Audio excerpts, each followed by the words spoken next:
Hey, hey, that's just how I greet people. I just like to test them. See, if they flinch, then I'm not gonna talk to you. If you didn't flinch, my brother, my sister, yo, I'm bugging. I'm bugging. Anyways, I hope y'all doing well. Hope y'all doing good. All that, all that. Feel me? And if you not doing good, please,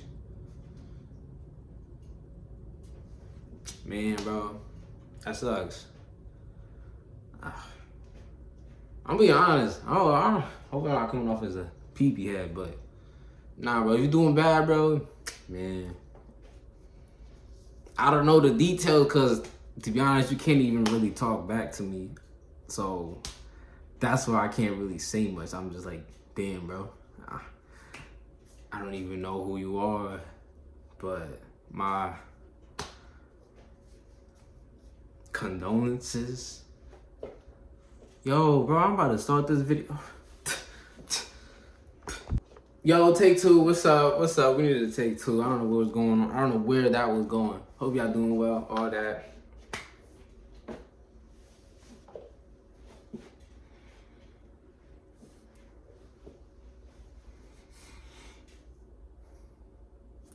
You guys think trauma or pain? I guess pain.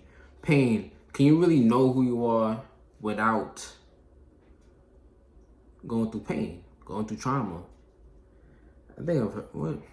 Oh, that's from the movie Fight. Fight Club. I was gonna say like you don't know who you are unless you've been in a fight. I think there's a lot of truth to that. There's so much truth to that, and a lot of fools out here. Okay, I'm gonna say guys. A lot of guys out here like they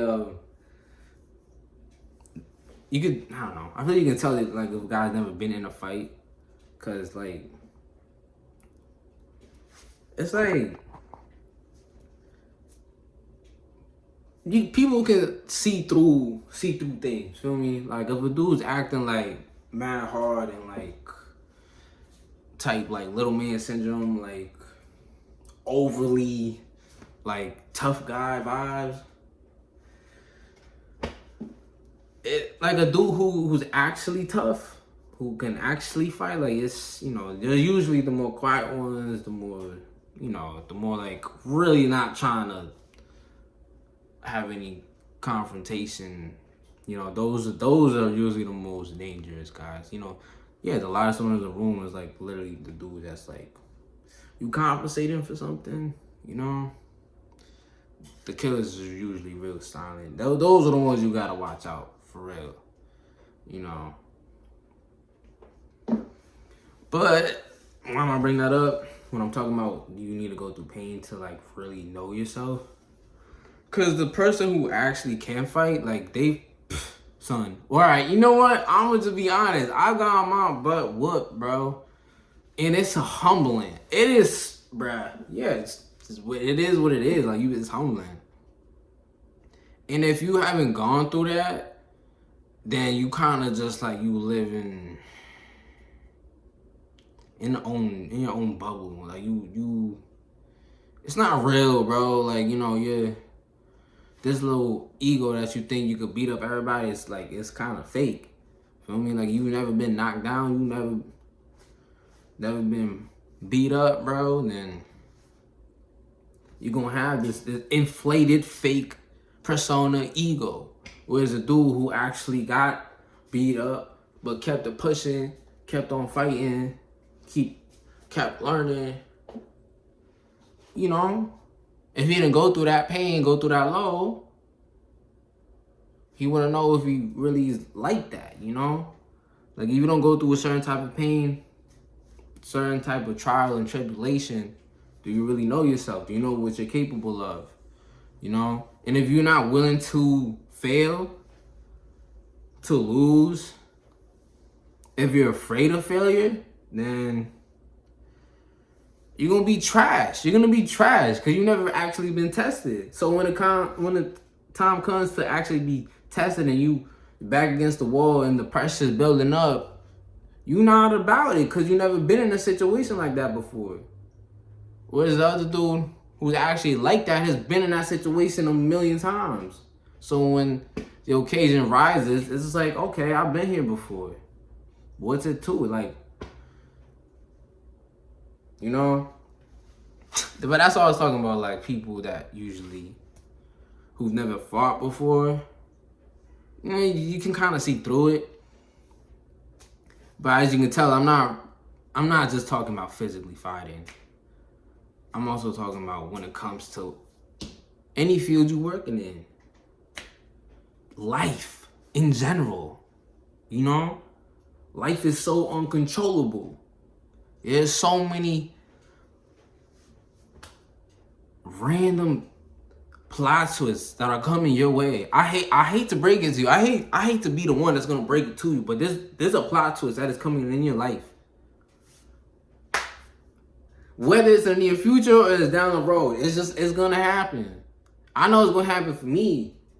But because I've been in situations before, when the time comes, like, all right, bet. This is a little different, but it's not like I haven't handled this stress before. You know? I'm gonna fall back on what I've trained on. You always fall back on your training, they say. My training is spiritually Jesus, Christ, my bedrock, the cornerstone, the chief cornerstone is Jesus.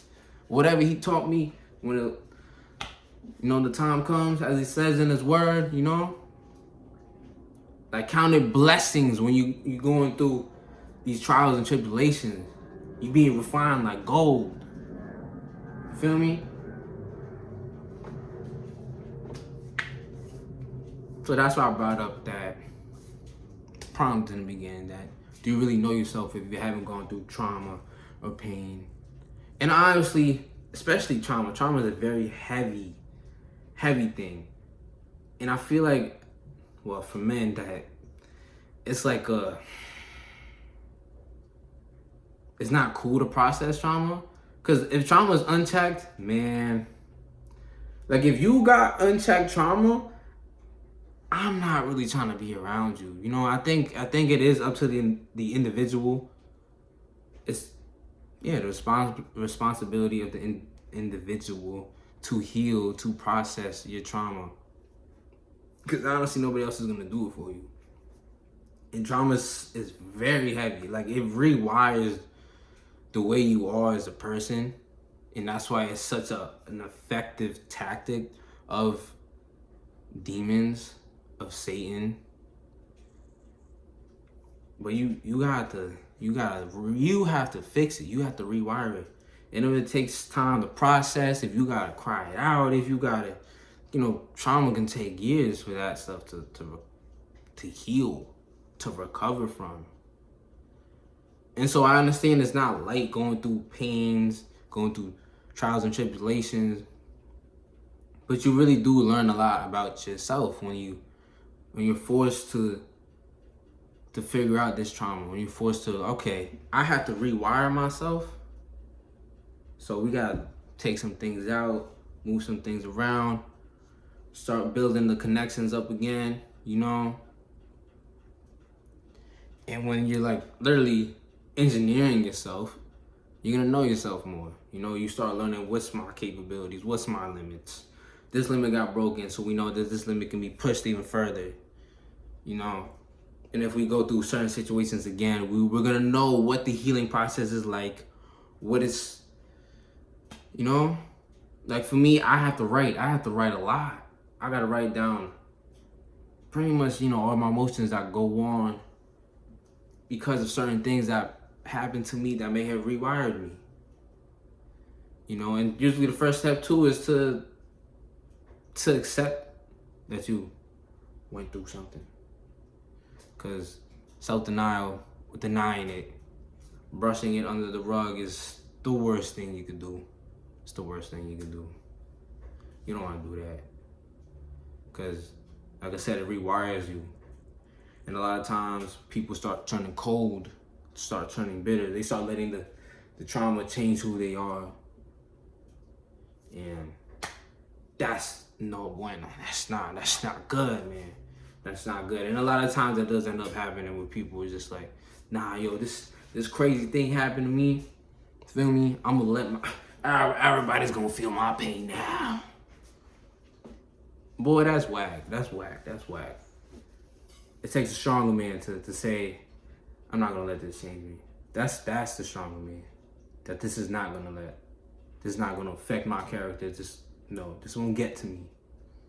That hurt. I gotta heal from it. Can't let it happen again. Sometimes it may happen again. If it sounds like I'm being a little vague, well, because I don't know your situation and I don't know your details. I'm just, laying out a little blueprint, some things to process for you guys to think about. I hope that all made sense. Hope y'all doing well. Stay blessed, stay prayed up. You know what I'm saying? Yeah, that's mad corny. That's anyways.